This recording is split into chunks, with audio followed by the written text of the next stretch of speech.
out there. I said, that's quite the impressive garden. How long have you been doing that? And she says, oh, well, she said, well, did you see the one on the back? I said, no, I would love to see that. And she said, well, come on out here. And then you said, well, we'll get to that in a minute, but first we've got some... Yeah, I need you to go get your driver's license and social security number. No, I went out the back, and she started, and they showed... Hello and welcome to episode 5 of the Life Insurance Academy podcast. I'm your host, Austin Lopesavero, and I'm here today with Chris Ball and Roger Short. The LA podcast takes you out of the classroom and into the conversations of top producing agents in life insurance sales so you can level up your business. For Cliff Notes and resources, visit liapodcast.org and follow us on Facebook, Twitter, and Instagram at Life Insure Acad for show updates. Today we're starting a series where we're taking a deep dive into the 5 real reasons why people don't buy.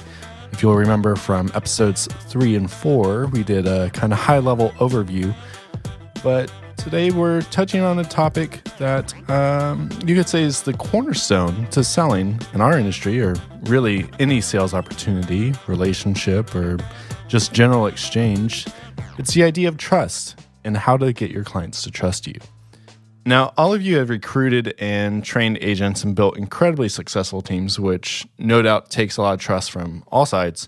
But when these new agents are starting out, the idea of trust probably isn't the first thing that they ask you about. Like, what are their biggest focus points as they enter the life insurance sales industry? As far as gaining trust, I will tell you from my experience, not just from, I know exactly what they're thinking. I know Roger's background has been sales, so he's been let's say marinating in this idea of gaining trust in a sales process. But you know my story, I haven't. And so when I started, I was thinking, boy, I hope I can sell a policy today. Gee, I really hope they need some life insurance, or I hope they open the door. I hope they don't open the door. Like, there's so many little micro things you're hoping for along the way, some good, some bad. Trust was not, it was a faint echo in my head. That's what it was. Personally, starting out. I don't think any people coming into the business in sales, and especially in this life insurance sales industry, are thinking, I need to get really good at developing trust. No. It's so far removed from their mind. They're thinking, I need to know product knowledge. I need to know how to do the presentation. What's the phone script? Where do I sit? Do I use my computer? How do I find out the information on the carriers? Are you coming with me? Like all these other questions. None of it. If we let them ask questions for 2 days, I don't think anyone would say, teach me how to build and develop trust. Right, it would knock me out of my seat. Yeah, I'd be like, we got a winner here, ding, ding, ding, ding, ding. Now, like, without a doubt, we'll cover those topics, right, of like, where is it positioning? And we mentioned that in the last episode, but there's a lot of topics that I think we'll cover, but at what stage do you think, then, that trust should be taught? In the training process for us, it is day one. It is day one. We begin and end with trust. And it's what opens a door. It's what closes a door. It's what ends a sale. It's what closes a sale. It's all of those things. So for us, it's a repeated priority. In the game of basketball, or I think John Wooden had talked about the very first thing he does. Golfer. Yes, the world famous golfer. He wasn't bad at basketball either. Okay. And won some championships. He's UCLA's winningest coach in NCAA history. But his guys would come in and he would teach them how to tie their shoes and put on their socks. And these guys who have been scoring 20 points a game, they think this is ridiculous. I've been doing this forever. And he's teaching them, these are the fundamentals. We have to get the fundamentals right. Or you could get a blister, and a blister could affect how you run, and how you run could cause you, a change in your run could cause you to sprain an ankle, and then you're out for the season, or you're out for 3 games when we need you the most. And that impacts your teammates and impacts the dynamic of the lineup, everything. Yeah. And so if that's the case, that's how trust is. It's that simple. It's almost like teaching people how to be themselves. And I know we're going to get into this a little bit, but it's a basic and it's a fundamental. And so why are all those topics then secondary to establishing trust? Well, I think, as we were talking about the overview today for this podcast, in every sales opportunity, trust needs to be established. Everything you buy. I mean, when you're standing at the grocery and you're at the counter, right, and you have all the impulse purchases, like when you look down, you see very familiar brands that you've seen many, many times before. Companies spend millions and millions of dollars creating and developing trust, branding the concept of we have a worthwhile product and we are trustworthy. They spend it. And this is in non-face-to-face sales, right? I mean, television advertising, online advertising, you see it, on all these websites like Yelp, TripAdvisor, Angie's List. They're all built on reviews and the experiences of other people. I mean, that's what gains them traction because people are saying, can I trust this person? Can I trust this person to come into my home and do this home repair? And they go on to Angie's List and check them out. Or, your neighborhood Facebook page. Everybody's looking for to establish trust somewhere. I was just telling you, I was watching television this morning. The TV was on as I was getting ready. Tom Selleck, you're right, from back in the day with the big mustache. He still looks really good, by the way. Have you noticed? I hope the I guy look like doesn't Tom age. Selleck when I turn 55. Whoever colors his hair is doing a great job. And his mustache he's got a strong mustache game. Still. That's the brand, dude. That's the Tom Selleck brand. Yeah. Rocking that for ages. I know, Magnum PIs. He's like 117. But he's on there talking about reverse mortgages. And, he's going, I've been around a while. I feel like I know some things. And I feel like I know line. when I can trust people and I trust this company and I would trust the reverse mortgage. And then, of course, I laughed because you said, I wonder how Tom Selleck's reverse mortgage is doing. But he's speaking to people who are in his generation that now would probably need a reverse mortgage. Yeah. And they're going, this is a trusted face. If Tom Selleck, if Magnum PI trust these people, how can I not trust these people? I know. And then you got these social media influencers, right? And everybody who wants to be a social media influencer.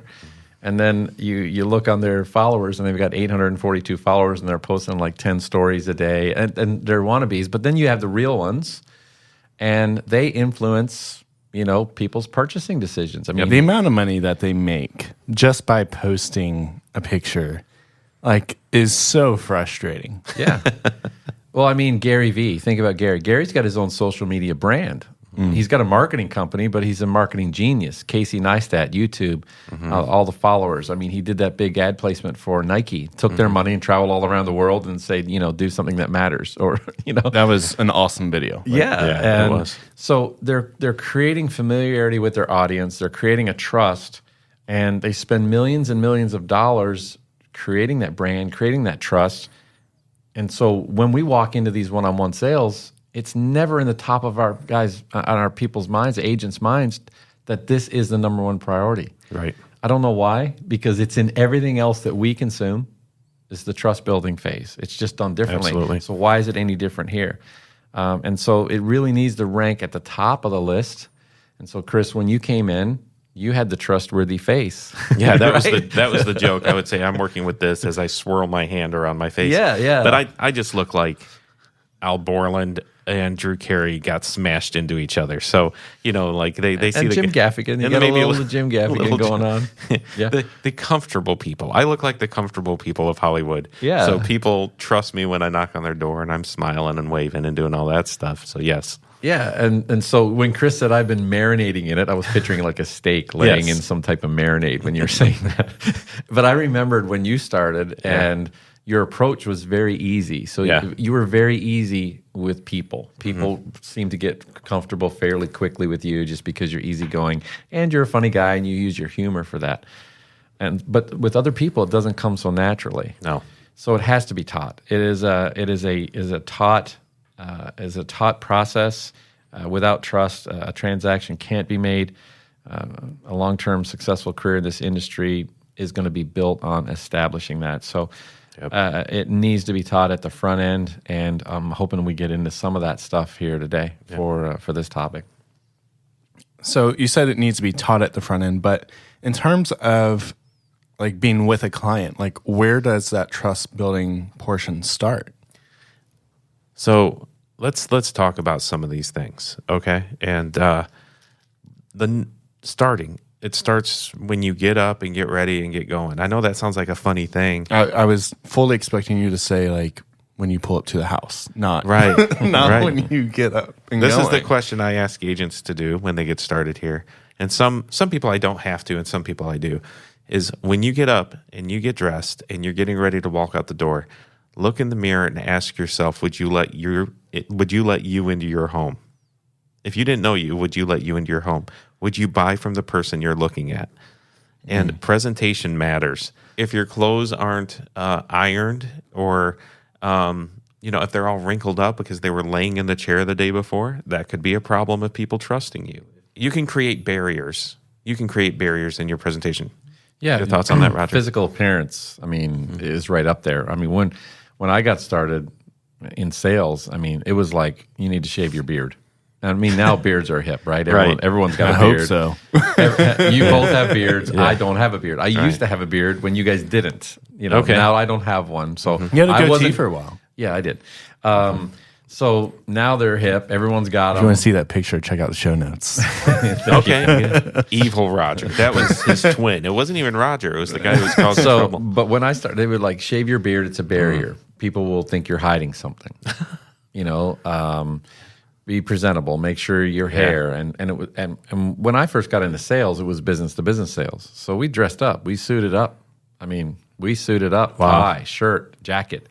It was Zig Ziglar all in, you know, and so shining the shoe. Yeah, and now the tie is not so in demand, and now that you've got the business casual look as far as business goes, sports jacket, nice button-up shirt, nice pair of pants or dark denim jeans, and nice shoes and a belt. For guys, that's now very presentable. To go out in a t-shirt and to do what we do is probably not going to get you there. Your appearance matters, how you look, how you groom.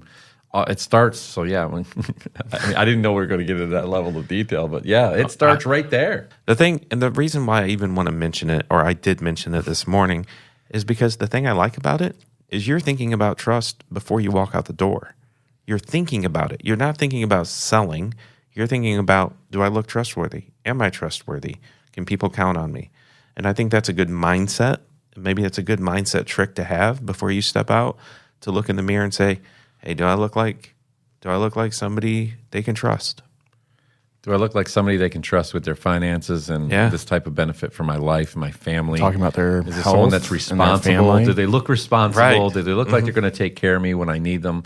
Are they going to be there for me at a time of tragedy? Yeah. It's all about lowering barriers. Trust is about lowering any barrier that's unnecessary so you can have an honest conversation about what's really important. Because when people have lowered their barriers and now they're listening, 2 ears open, and they're having a conversation with you, you can get to the heart of the matter. Otherwise, you're still trying to overcome these walls that you're not even aware of. Yeah. Why create a barrier that's not necessary? So trust is about lowering the barriers and creating open dialogue. So we talk about leaving the house. What about when you're pulling up to your potential client's home, the lead's house, when you're going into the door? Like, what does trust look like at those points? Well, there's really two areas on the front end where you're wanting to establish trust. Number one, on the phone, if you're making phone appointments, or number two, if you've already got a predetermined lead and you've either got an appointment set or you're just going to visit somebody who's responded either online or to a mail piece, responded to something. So there's a few points of entry or first contact, and you need to be aware of that on the phone. You need to be aware of that on first contact at their home. So I would say it's the first words out of your mouth when you're talking to them on the phone. What are you saying? How are you establishing trust, making them feel comfortable? Your phone tone, we call it phone tone. And we call it door core. So there's a couple acronyms for you guys. I don't know if phone tone is an acronym, but core is. Yeah. Core is, and we'll talk about core. Yeah. But phone we can make tone an acronym. We can. We'll figure it out. We'll figure what out. Yeah. Ominous, is that does that work in there? Okay. So to have good tone, trying to set people at ease on the phone is really important. You can't make it. You can't be stuffy. You can't be in a position where you're sounding tense. You have to be relaxed, calm. Or finishing your cheeseburger as you approach the door. Yeah, or the phone. Or on the phone. Yeah, like you have fries in your mouth. and at the door, and when you pull up into their driveway, again, you're trying to accomplish some certain things. So let's say we've got the appointment set and we're past the phone call now. We're going to the house. You pull up to their home. If you haven't made previous contact and you're following up on a lead, you're doing what we would call door knocking in let's say the final expense segment of this business, and you're taking your leads, you've got them routed, you're going to the doors, and you may do a drive-by to see if they're home or see what door is the entry door. You're kind of scoping out the neighborhood. We call it a slow kind of drive-by, but not too slow like you're stalking. Right. And you're just figuring out where the lay of the land is, and is this the house, and is that the door of entry, and is there anyone else around, are there cars in the driveway, that sort of thing. And then when you pull up into their driveway, and you kind of do your turn, come back, and you pull up in their driveway, have everything ready. Like, don't be fumbling in their driveway with a car running and people are looking out the window wondering who the stranger is in the yard. Or be on the phone talking in their driveway. Yeah, That's talking a weird in their thing. driveway before they know who you are. Like, barriers are going up. Like, you're going to get the cops called on you or something. Something's going to happen there. So just be aware of what that looks like. And so, one of the things we say is pull up, open the door, leave the door open, leave the car running, and take your lead sheet or your clipboard, whatever you've got with their information, the request form, and just go up and knock on the door with a smile on your face. Wave at the window. So if they're looking through the window, they see you, and we talked a little bit about some of this, but I mean, it starts early as that, because you're trying to look like a friendly, non-threatening person who's looking for help. And it starts as early as that. On the phone, you're thinking about your tone. At the door, you're thinking about establishing a rapport. And I think we're going to get into CORE, C-O-R-E. We're going to get into that acronym here in a little bit, but we call it door core. Be friendly when they come to the door and ask for help. Yep, and that's an easy one for me. For me, I am the friendliest, dumbest guy in town. Like when I knock on the door, hey, I'm Chris. I'm with Senior Benefit Services. I don't know if I'm in the right spot. I'm looking for Mrs. Jones. Are you Mrs. Jones? Yes, I'm Mrs. Jones. Hey, I'm so glad I found you. So that's really it. Like, people like to help people. It's a way of building trust. And honestly, I can't make the assumption that it's Mrs. Jones yet anyway. And their guard goes down. People like to help people. And the other thing I like, Roger, in that is, you said leave the car running, and all these things are communicating things to our clients. It's communicating that we aren't going to be there a long time. It's communicating that we have other people to see when they see our leads that we have. Yeah. That other people trust us, things like that. And I think one key tool in this process is it's an interesting word for this. It's empathy. Uh-huh. It's empathy. Like, I am considering what is my client experiencing as if I were in their shoes, right? And if I saw somebody pull in my driveway and just sit there on the phone, I'd be freaking out a little bit. Like, what the heck? Or fumbling through papers in the passenger seat, trying to figure out, now, whose house am I at? And you don't have all your stuff ready or together. This person doesn't seem organized. It's unsettling. Yeah. Who's the stranger in the yard? Yeah, stranger. That's what you're thinking. Yeah, we're all taught as a kid, stranger danger, right? And that's what people are thinking. And so it's uncommon for people just to roll up and knock on your door, unless you're like the pest control guy or the guy selling, satellite TV or some security systems, and you don't know who's coming, right? Yep. If you got a car in your driveway, doors open, cars running, and you got a clipboard in your hand, and you're smiling and you're waving and you're knocking, it looks like someone who needs help. Like, I wonder who they are. It doesn't look threatening, and so you've now lowered the barrier so you can have the conversation. And the minute you say, "I'm here because you had requested information," and you reference that thing by showing them something that they completed for the very first time, if you're in that final expense segment, all of a sudden they go, "Oh yeah, I filled that out."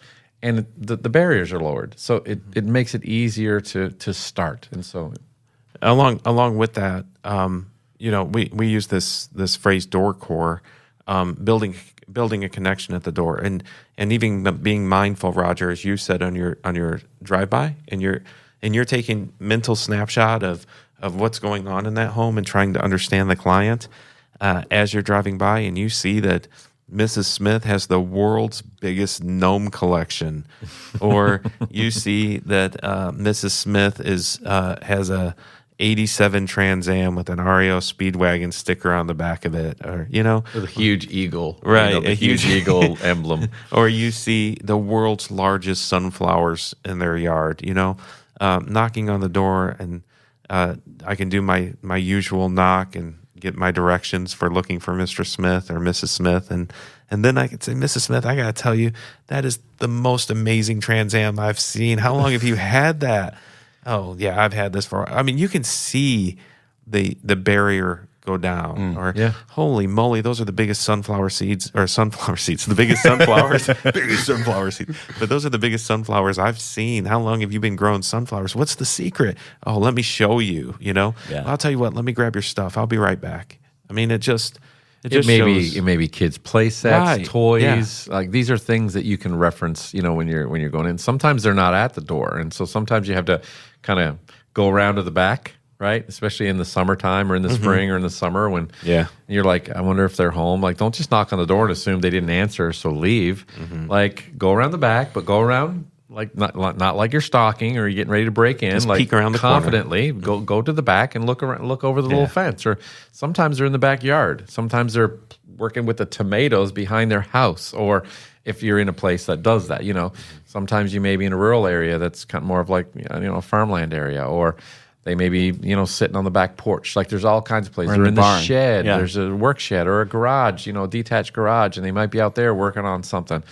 And just be friendly. You're trying to establish a rapport without being threatening. You're looking for help. And another thing, Chris, that I was reminded of is when you're rolling up in their neighborhood, one of the things that a lot of new agents don't think about, especially, final expense, you're doing door knocking, you're running leads, and they're rolling through the neighborhood. They're so intent on finding the house, like they're not aware of the other people, the neighbors and other people that they have to maybe drive around, or people that might be walking in the street or talking on the sidewalk, or might be picking up, gone down to get their trash or whatever, their trash can and moving it back, and you're kind of swerving around them. You're not paying attention. Like, slow down, smile at those people, wave at them, be nice. They could be next. Or they could be them. They could be They them. could be them. Yeah. Or they could be their sister or the son who lives next door. Like, be aware of your surroundings. The trust needs to be established up front. You're now in their space. You're in their world. These are the people that know them. And at the very worst, if your client's not home, because you were nice driving in and waving and smiling at those neighbors, you can at least go talk to them and say, hey, do you know Mrs. Smith? Yeah, I was looking for her. It doesn't appear she's home. No, she's not home. She drives a red pickup truck or a red minivan. And, oh, okay, great. Well, what's this about? Oh, well, we mailed out these forms talking about the state-regulated final expense programs or the burial insurance plans available. Did you get yours? And now you have an opportunity to have a conversation with them. Or do you know when she's typically home? Oh, she works till 5. Great. What's your name? Hi, Chris. Hi, Chris. My name's Roger. And so you now can have a conversation because you were aware of your surroundings. You were having empathy for their space and the people in their space. And that bleeds outside of their house and onto their street and their neighborhood. So be aware and sensitive to that. Trust, establishing trust. Go ahead. Well, I was just going to say, like, it's crazy to me, like, now that the two of you are saying all of this, how much this is all going back to what you led with, Chris. Like, would you trust you? Like, do all the things that you would trust. And, like, if you're doing any things that you wouldn't trust, then, like, I mean, you've lost the sale already. Like, before you even see the house. Like, it's crazy to me. There's a key piece to all of this that gets lost in this sale. Okay, it's that I, as a salesperson, am a human being who interacts with human beings, and I forget sometimes, or when I start, I forget that I'm a human being. I know that sounds funny, But here's the issue at the door specifically and in the sit, but at the door specifically, the number one thing the client is thinking is, I don't want to be sold something, and I don't want them in my house for a long time, or I don't want them in my house, period. And for whatever reason, because of maybe I'm embarrassed of my surroundings, or I haven't cleaned the house today. But the key in all of this is being a real person. You know, I can't remember how many like funny people I've seen where they're doing a fake interview, and then all of a sudden, you know, they're normal people, but they get on the fake interview and they become robotic, and they say, I don't know what to do with my hands, and they start raising their hands, you know, like they stopped being the person that they wanted to interview. You know, they stop being that person. And I think that's kind of what happens. People get on the stage of sales and they stop being a human being. Yeah. And then, you know, knock on the door, they're robotic. They've got the grumpy face going on. They're intense. Like running the sales script versus a human-to-human interaction. Yeah, they're just going too fast. Their nerves are taking over, and then it's just sabotaging themselves. Yeah, I mean, the two first questions that people have as soon as you make first contact, Chris, right? Who are you and what do you want? Right. That's it. That's what's going through their mind. You don't have to wonder what's going through their mind. So answer those two questions first. Yeah. It helps a lot. Yeah. Like, don't dive into your spiel without communicating who you are and why you're there. Like, get that out of the way. Hi, Mrs. Smith. Hi, Chris. My name is Roger Short. I'm with Senior Benefits, and I'm here today because you had requested some information. I was assigned your paperwork, and I'm here to help you get that. Are you, do you remember filling that out, or do you remember submitting that form? And great. You know, I've got a bunch of other stops to make. I didn't know if you were home, so I wanted to stop by when I saw the car here. I'm glad I caught you. Let me go grab your stuff for you real quick, and I'll be right back. And you nod your head yes, and they look at you and nod back because you're nodding your head yes. So you're creating trust. And you turn and walk back to your car that's running, get your stuff out because you have it prepped already. You're not fumbling for stuff. You shut the car door, you turn it off, you shut the car door, you walk back up. Now that's saying something to people right there. What's that saying, Austin? If I shut off my car, I shut the door, I'm walking back up, what am I saying to them now? What are you visually seeing? Like, I know who I'm here for, and we're going to take care of this. Like, now, if you're the person in the home and I said, I'm going to go get your stuff, and then I go shut off the car and I shut the door and I'm walking back up. What are you thinking now? Oh, so he's probably staying a little bit longer, right? Yeah. You're thinking, oh, he's probably thinking he's coming in, right? These are the thoughts that are going through your mind. And when I get up to the door, I'm just going to wipe my feet 1, 2, real quick. On your door, on your stoop, on your porch, on your steps. I'm just wiping my feet real quick, and I'm saying, thanks for having me, Mr. Austin. And I'm wiping my feet.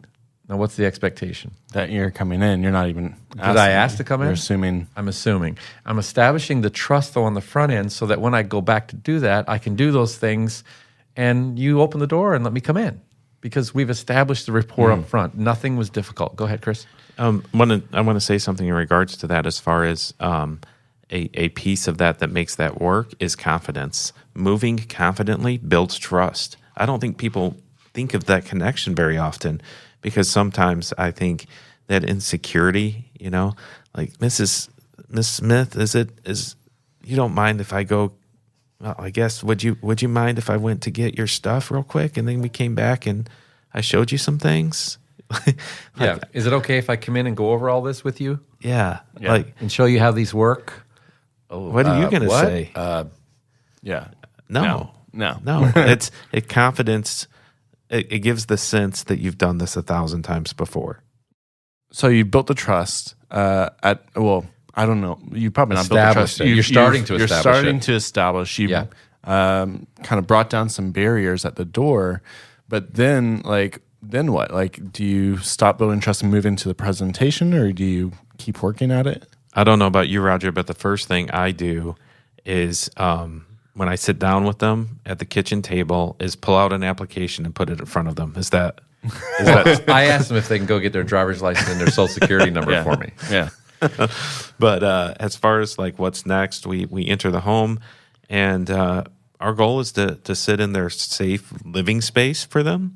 Many times we're not sitting at the table. We can sit at the table, but we want to sit in their space. Let them sit in their favorite chair.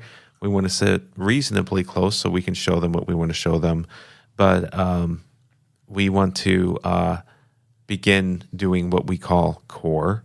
And CORE is an acronym for us of building trust. And it's having conversations about the things that matter to them, about their family. CORE is child, occupation, recreation, and emotion. And those are the pieces that matter to them. It talks about their lives, and it builds a bridge to being able to earn the right to do a presentation. That's how I would say it. So we talk about what matters, their family. We talk about their work history, what they loved about it, what they did, why it was important to them. We talk about the things they love to do, and there are all these pieces in the DNA of this CORE that reveal things to us. It tells us about who they are. It tells us about their discretionary income and how they like to spend their money. It tells us what they love to do. And then as we're revealing those things, those barriers continue. We're just removing brick by brick by brick those barriers to a point where we can get to some real emotion about why we're there in the first place. I will note, Chris, that one of the things that a lot of people forget, a lot of agents forget when they're in this business, is that CORE, establishing trust, is two-way communication. I'm glad you said that. Absolutely. Right? And you said you forget that you're a human being. Correct. And you go into the sales presentation. So you're asking these checkoff questions. So tell me about your family. Are these pictures over here your kids? Are these your grandkids? What's this one's name? Great. Right. Now let's talk about your job. It doesn't work like that, right? Right. So if we were at a social gathering, or you came to my house, Austin, or we were at a place together and I was introduced to you, I'm going to warm up and typically talk about the things that are appropriate at that point. Hey, how do you know so-and-so? What's your relationship, right? What's the connection? What do you do? That's generally the next question, right? This is normal decorum in social environments. And so follow that decorum. But that decorum is not just you asking questions. Usually you can say, well, let me show you my family. These are the people that are important to me. I've been doing this for a long time. I've got clients. In fact, I've got a client, one of your neighbors. You might even know who that is. And they just over on the other street. And you're starting to establish who you are in their community, and they see you as a person who has value, who has kids, who has aspirations. Their kids go to school. For me, I have a daughter that just got married. I show pictures. I'm letting them know I'm a real person, and we're having a conversation.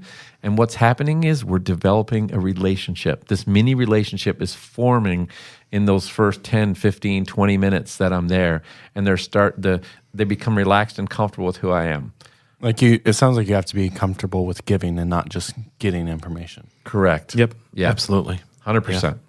Yeah. Show them your dogs. People love animals. Show them your family. Show them your kids.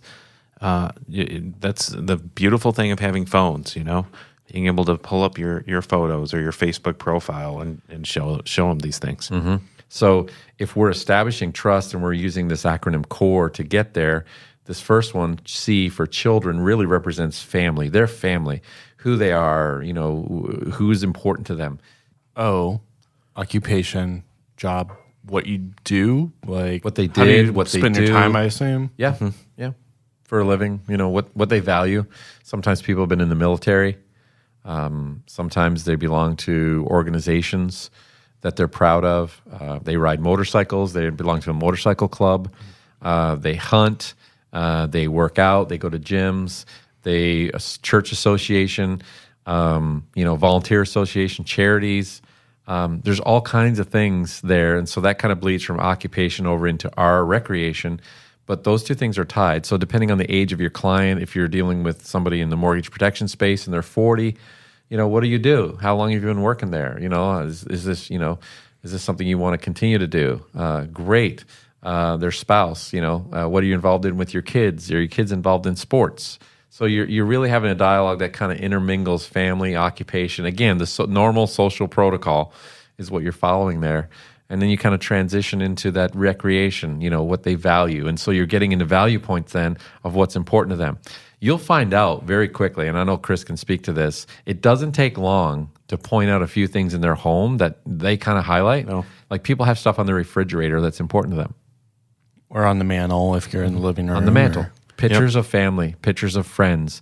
If they're in the military, they've got flags or emblems, or if they've ever gotten awarded something in the military, if they served in Vietnam, or if they've been to Iraq, if they've had family members who've been, like they've got pictures of those people who served in the police force, or if people are teachers, and like you get so many.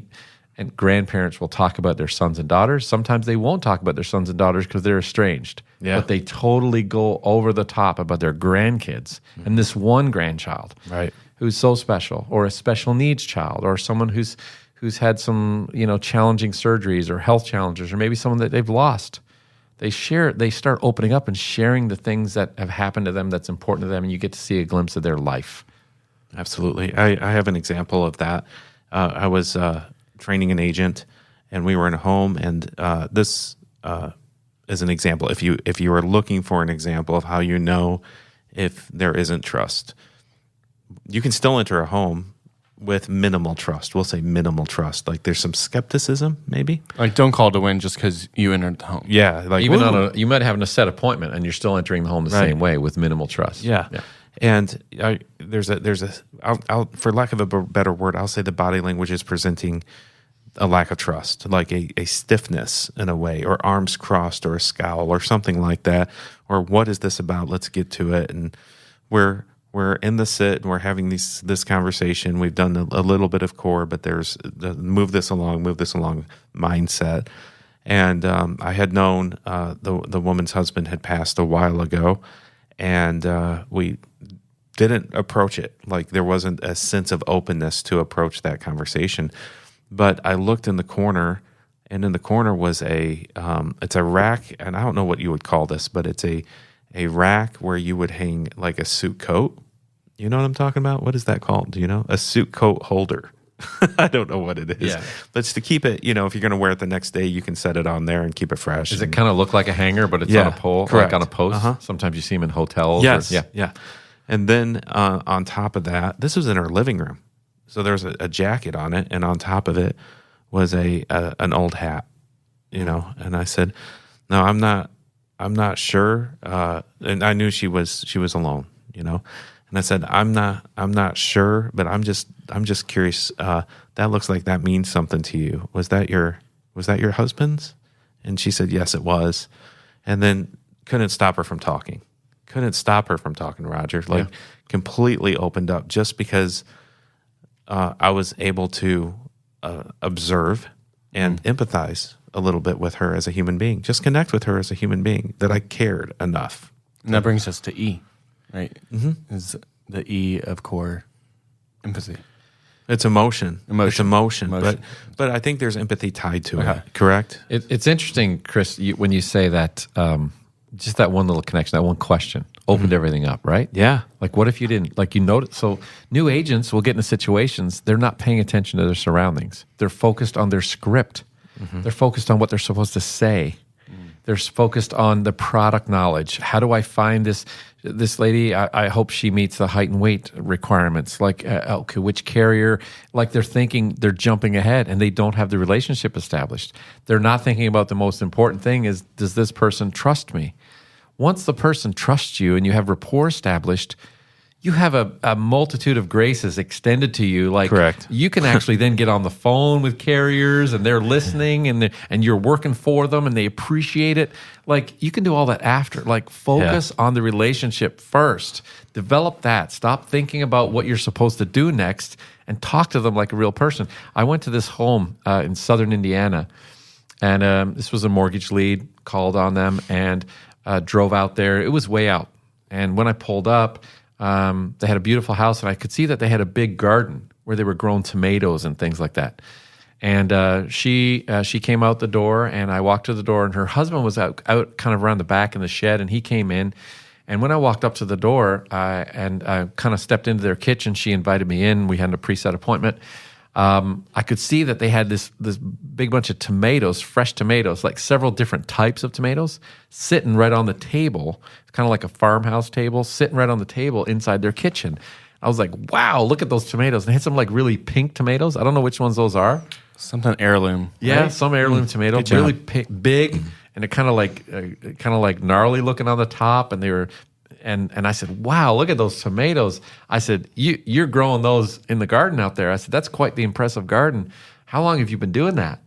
And she says, oh, well, and she said, well, did you see the one on the back? I said, no, I would love to see that. And she said, well, come on out here. And then you said, well, we'll get to that in a minute, but first we've got some... Yeah, I need you to go get your driver's license and social security number. No, I went out the back, and they showed me these, like, this was one garden, but they had 2 other gardens.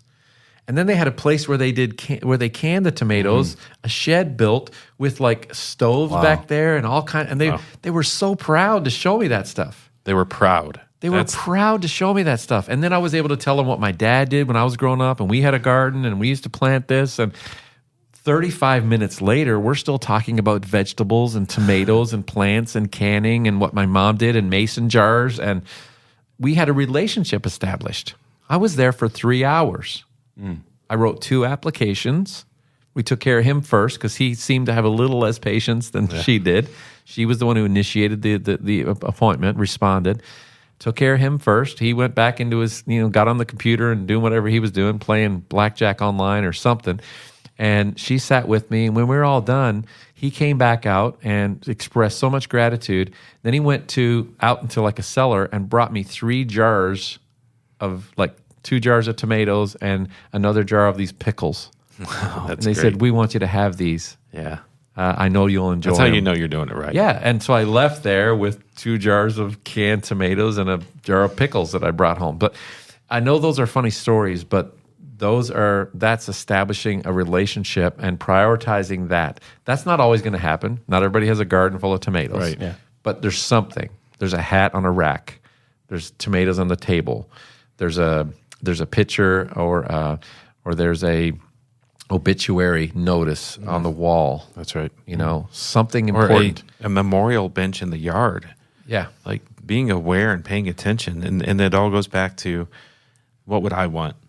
What would I want if somebody were sitting in my house talking to me? It's that empathy piece that's very important into building trust. So then we transition to that E, which is really the emotion of the matter. And what triggered their desire to reach out or respond, because we work leads, and you're trying to transition into what's important to them. And it's the emotional piece, because life insurance sales is primarily an emotional sale, because it's about placing value on the people that they care about the most, on their family, their loved ones, in a non-tangible purchase. It's an investment in something that's non-tangible, but it gives them peace of mind. So they don't get to go home with a shiny car and smell the car every time they get in. They don't get a new TV to put on the wall or something new for Christmas, a sweater. It's not. They're getting a piece of paper and a promise. And so you're getting into the heart of the matter, and that allows you to transition into that piece. Do you hit E every time, or does that sometimes come throughout the first 3, or is I guess what I'm trying to understand is, on the E of core, on emotion, is that a specific point kind of that you go through? What question? Maybe we're getting a little off topic, but that's okay. I don't think so. In the sense of, you may hit emotion early. Especially if somebody had passed recently, emotion may come when you start talking. That's okay. But the emotional piece that we're talking about here in that transition is typically a question about what made you start thinking about final expenses, what made you start thinking about passing away, or what made you start thinking about dying. And then in some cases, our clients, they send in the card. In most cases, because somebody had died recently or passed away recently, or there was an illness and they started worrying about some things in their life that they hadn't taken care of. So which one was for you, Mrs. Jones, or whatever that is. But you're getting to the emotion is attached to the why we're having this conversation in the first place.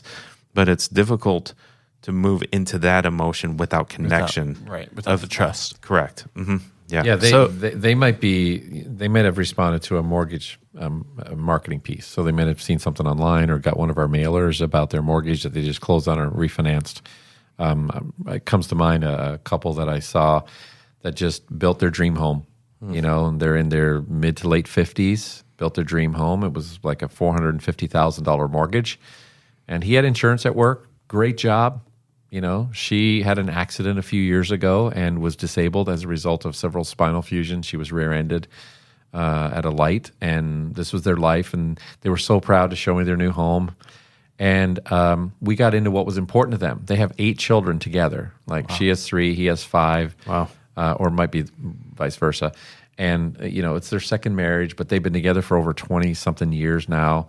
And their family is so important. They got done telling me they took their whole family on a cruise over Christmas, like all of them. Wow. They took them all. I want to interrupt here because I think this is, if you catch a snippet of this podcast, okay, Roger is talking like someone who did core. That's what I like. The details he knows about this couple and how proud they are of their home, their dream home. They took their family to this trip. Their 8 kids. Like the details he knows. He did the work in the home. And if you're walking out of a house and you can't say those things, then you're not doing the job.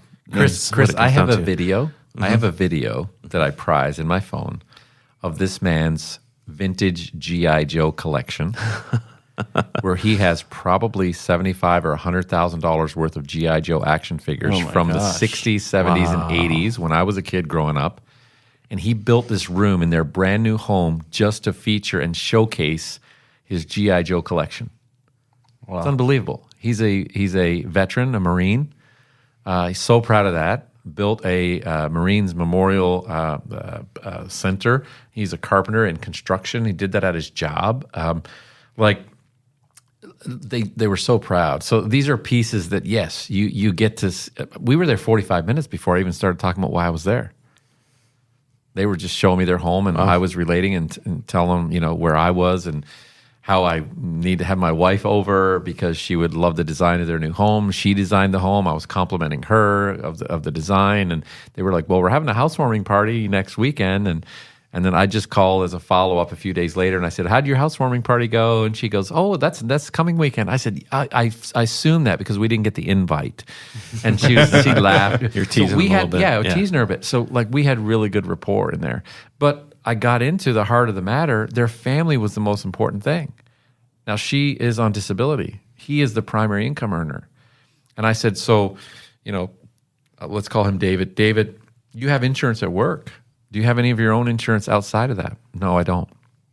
So if anything were to happen to your job or you weren't able to work anymore or something were to happen to you that prevented you from working, you had an illness or something that took place, it would impact your income dramatically, yes. And that would impact your ability to be able to stay in this home, yes. And if you were to pass away, well, my wife would get my pension, but it would still put a strain on her, and I don't want her to have any strain at all.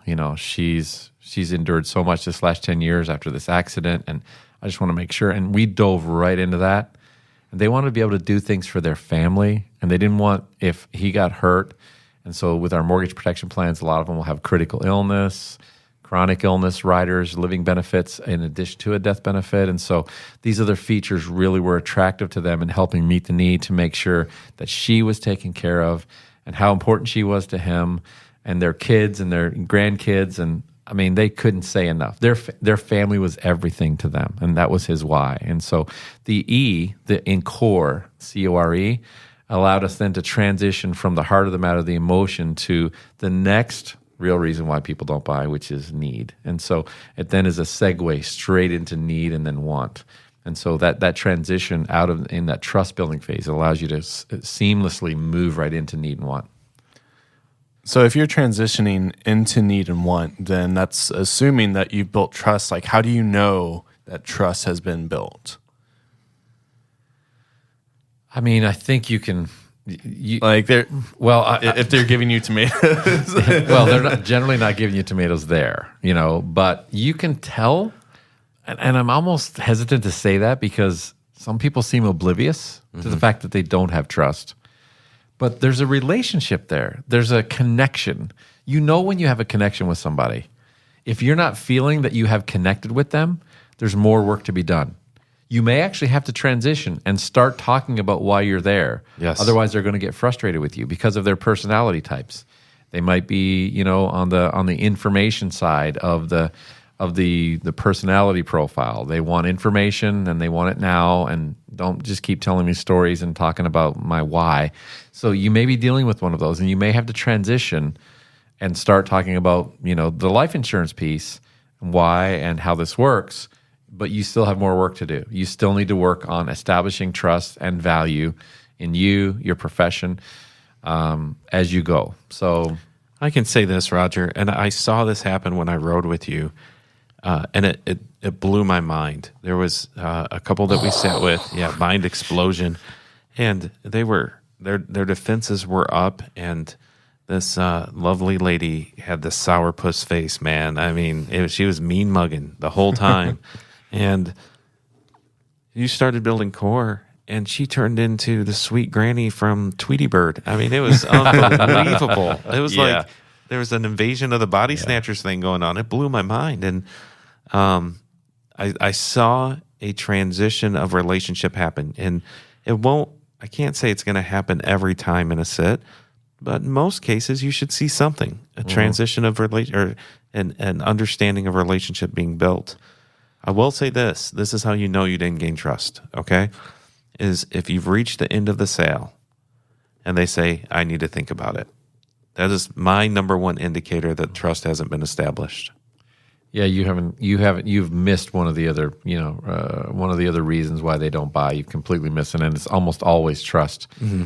One of the things that I guess allows you to continue or get into the transition piece, Chris. And this is we touched a little bit on this earlier, and maybe we can wrap up on this because when you're getting ready to do your presentation or getting into some details about why you're there, if you feel like you have good trust established, the transition to the table or the transition from you moving from the couch on the other side of the room to over beside where they are happens very easily. In fact, in most cases in a final expense sale, if there's no place to sit by them, like I'll just say, do you mind if I just grab this chair here in the dining room or in the kitchen? I'm going to pull right up beside you here because I want you to see this. And when you pull up to them, they kind of lean into your body language. They lean in. Mm-hmm. They lean in because they want to see. They now trust you. Like you wouldn't be able to do that first, like pull up close to them to get close because they don't want you in their space. But you'll know the transition happens easily. If it's still awkward there, you've still got work to do. So the trust building phase, you cannot move forward without it. If they don't, in some cases, they might even take an application with you. It's right. I've had situations where I've watched agents write applications, and then 3 days later, the client calls the carrier and cancels and will not return the call of the agent. Yeah, because something was off. They did not completely trust. They don't want to confront or talk to the agent. They didn't know how to say no, so they bought it. Then they canceled, and you will never hear from them again. Yeah, they're avoiding the conflict while you're in the home because you're in their home. They don't want conflict in their home. Yeah, they're non-confrontational people, so they go along with you, but they know they're going to cancel. Let me say something about that as we do wrap up. The confrontation factor is, I think it's important to lean into some of that too. I was with a client and recently, and they had an agent who came in and messed up a bunch of stuff, just messed them up.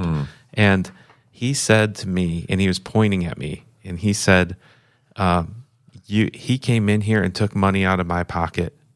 And he said this to his wife, and he's here to do the same thing. That's what he said. He transferred that to you. Yeah. And I had spent core with him. I've done all this work with them. And then I said, Mr. Smith, I understand you're hurt. I understand that this happened. But I'll tell you what, if you feel like that's what I'm here to do, I'm going to leave. Because I don't want you to feel like I'm here to take advantage of you. I'm here to help you. So if you want me to leave, I'll leave. That's not a problem. And his wife said, no, he's just mad. He's just mad. And it's not at you. And then he apologized and said, this is not about you. So yeah, I've had situations, Austin, where I can feel the tension. Something's not right. And we're not moving forward. And I'll just stop. Most agents will keep charging through. Right. I've learned there's no point. There's no point to charge through if you don't have the connection or trust. I had to learn this right here. And I stop. And I'll say, Mr. Smith, there's something here that's not allowing you to trust what I'm saying. and I feel like we're not connecting on this. And I don't know if you feel like this is going to be good for you, or if you just don't trust me, or there's something here keeping us from moving forward. I'm not sure what it is. I can't put my finger on it, but I want you to know I'm here to help you. And if I can't help you, there's no point in me being here. And I would rather just get it out in the open as to what the issue might be, because I want to help your family. I know I can. However, if you feel like there's something that needs to be discussed, like, let's talk about it now, so we can either move forward or we can be finished. Is there something that you need to talk about, or is there something we need to address? That's a tough question for a lot of agents, but that is amazingly confronting. And what it does is it opens up the dialogue. It will open it up completely or shut it down. Yeah. And either way, it's a win for you, because you're either going to move forward or you're going to wrap it up. So let's say you've addressed any elephants in the room. You built core. At that point, you have identified that they've trusted you. So then what, right? Like, well, typically you're going to move forward with an application to be able to meet their need, because you're obviously moving then into the presentation and the values there, and you have to work through some of the other pieces. Obviously, the affordability and making it work for them, and the value points, meeting their needs and wants. But I mean, once you have that trust established and they become your client, man, you've heard it before said, your reputation precedes you. If you do a good job, if you connect well, if you do what you say you're going to do and establish trust, there's so many referrals that can come out of that relationship. It's amazing. I had a client come to mind that I just helped not too long ago. It's a client from 10 years ago, one of my first clients in the industry, 10 years ago. And we were talking, and we ended up doing another policy. And she said, I need to put you in front of my brother, and my son also needs some coverage. And so I'm going to talk to them, and I'm going to get back to you. Like, there's referrals, there's value, there's neighbors, there's friends. It goes on. And so the work that you put in from the time you wake up and look in the mirror, when you pull up into the driveway, the things you talk about in their home, the value points that you have, the tomatoes, the hat, all the little stories, connecting, the pictures you share, the life you share, the emotional moments you share about stories about how these benefits help their families, they all lead to a great relationship that leads to other great relationships. And you will build a career in this business if you focus on trust. Thanks so much for listening to the Life Insurance Academy podcast. For Cliff Notes, resources, and more, visit liapodcast.org/EP5. That's liapodcast.org/EP5. If you enjoyed this podcast, make sure to subscribe wherever you're listening today, rate us 5 stars, and give us a follow on Facebook, Twitter, and Instagram at Life Insure Acad. The Life Insurance Academy podcast is hosted, edited, and mixed by me, Austin Lopes-Silvero. This episode was produced by Roger Short and myself. Our theme song is by Flashing Lights. We'll catch you on another episode, including next week's show entitled People Always Buy What They Want. Until then, drive safely and go be a difference maker.